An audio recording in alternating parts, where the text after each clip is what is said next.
L'indipendenza del Veneto non è un'utopia, ma una possibilità concreta che si può realizzare col contributo di ognuno di noi. Dopo un percorso durato anni, che ha visto coinvolto decine di migliaia di cittadini, centinaia di comuni e un gran numero di associazioni e movimenti politici, la Regione Veneto ha approvato la legge per indire ufficialmente il referendum per l'indipendenza e ha aperto il conto corrente bancario per raccogliere i fondi necessari per organizzare questa consultazione referendaria. Ora tocca a tutti noi veneti darci da fare concretamente, tocca a tutti noi veneti raccogliere ora quei 14 milioni di euro che servono per celebrare il referendum della nostra indipendenza da Roma.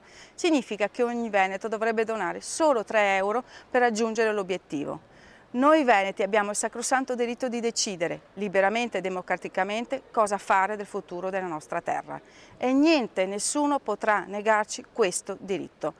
Anche qui al Parlamento europeo, dove in questi anni ho combattuto in prima persona una grande battaglia per tutelare il diritto all'autodeterminazione del popolo veneto, hanno capito che noi veneti stiamo facendo sul serio.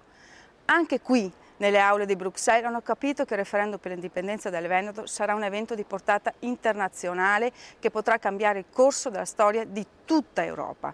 Combattiamo insieme questa grande battaglia di libertà e di democrazia. Contribuiamo tutti, ognuno secondo le proprie capacità, a rendere possibile questa rivoluzione pacifica e democratica per la libertà della nostra terra. Torniamo padroni del nostro futuro. Più saremo e più vicina sarà la libertà del nostro Veneto. Indipendenza e libertà. Viva il Veneto, viva i Veneti!